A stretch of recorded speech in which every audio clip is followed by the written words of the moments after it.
朋友們好，今天咱們一起做一個豆沙酥火燒，其特點呢就是松酥多层，香甜好吃還不膩。大家好，我是老莫，喜歡記得點讚收藏。先记一下材料，這裡是中筋粉250克，接着加上干酵母2克，再準備常溫水160克，這個水量呢要注意不要太軟。假如面团太軟的話，咱們在包了酥之後呢，很容易粘到手上，把酥层粘破。所以在和面的时候，这个水量非常关键，一定要注意好添加的时候，根据这个面粉的吸水性不同稍微调整。这个面团和好之后呢，是有些偏黏的，咱们需要放在案板上撒上一些干粉，继续揉面。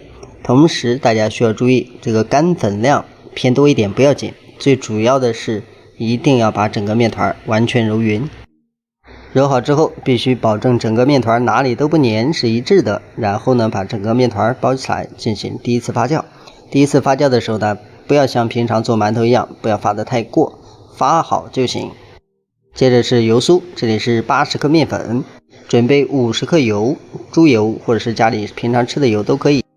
調油酥最關鍵的部分，咱們之前說過，一定要把它完全攪透，保證裡面沒有任何乾粉，這樣才能確保你做出來的酥層，包括酥的效果更好。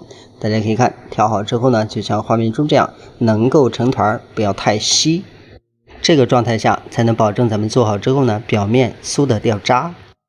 另外呢，咱們這個油酥調好之後，同樣要給它蓋住，不蓋住呢，它也會風乾的，所以呢要注意一下。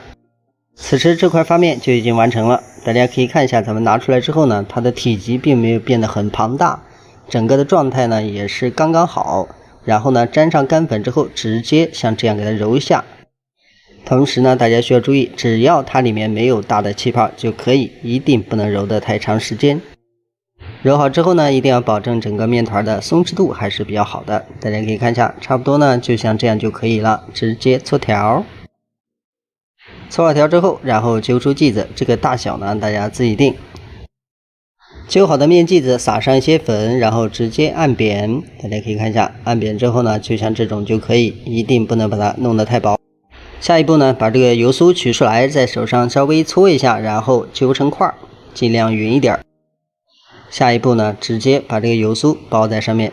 另外呢，大家如果想做大包酥的話，效果會比這個差一點，它的酥的程度呢會比小包酥稍微弱一點，所以呢，選擇小包酥就是為了讓它的口感更加酥香掉渣。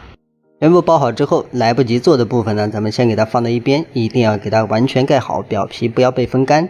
然後單獨取出來這個，直接按平，按平之後呢，直接用擀面杖來擀，就是擀成那種舌頭狀。之後再像這樣從一頭捲起來，捲的時候呢，一定要捲緊，不能鬆鬆垮垮。太鬆的話會影響酥層的狀態，所以呢一定要捲緊，捲緊之後按平，按平之後呢稍微補上一點粉，然後用擀面杖像這樣給它擀開。擀的同時呢，大家要注意要擀勻，尤其是兩頭，擀得越均勻，你做出來的這個酥層的狀態才越好。然後呢，直接翻個面，從一頭像這樣給它疊過來。疊的時候呢，注意留有一定的寬度，這樣方便咱們包餡兒。因為這樣可以保留一個完整的平面，做出來效果更好。全部做好之後呢，接下來的操作更簡單了，咱們稍微補上一點粉，用手像這樣按平就是面皮了。下一步包餡，咱們這個豆沙餡呢還是凍過的，然後呢揪出來之後搓成球，然後直接包。大家可以看，咱們包的時候呢，像這樣迅速的把它兜起來，然後快速的捏住。捏的同時呢，大家要注意，如果發現酥皮粘起來了，手上一定要補一點乾粉，繼續再捏，這樣酥皮就不那麼容易破了，就會保持完整狀態。這樣一個劑子就算包好了，還是比較簡單的。全部做好之後，接下來還是像這樣給它擀開，擀的同時呢，要注意不要過分薄，不要把這個餡兒和酥皮全部弄破掉，就麻煩了。全部做好之後呢，咱們像這樣給它擺好，然後呢，用另外一個保鮮袋給它蓋好，防止風乾。咱們需要預熱鍋，平底鍋裡面加上稍微多一點的油，然後開中火把它預熱好，這個熱度呢一定要上來，然後呢再放入麵餅。擺放的時候光面朝下，然後把這個收口朝上，然後不需要蓋蓋，保持中火狀態。煎到像這樣冒煙，然後呢翻面，盡可能的不要一次性讓它上色完畢，勤翻面，這樣你煎出來之後顏色才好看。最終煎制的狀態就像咱們畫面中這樣翻過來，表面上色呢基本像這種深度就可以了。這個狀態下，咱們再進入烤箱，稍微的去一點油，這個表面就更酥了。最後盛出來呢，咱們直接擺入烤盤，然後烤箱提前用220度预熱個7到8分鐘。放进烤箱之後，溫度不變，烤個6、7分鐘就可以出爐。這是烤好之後的狀態，大家可以看一下，表面乾爽，沒有油漬，而且顏色也是比較好看，並且還飽滿。大家可以看一下，輕敲呢，表面會有碎屑，這就是那個酥香的口感就在這裡了。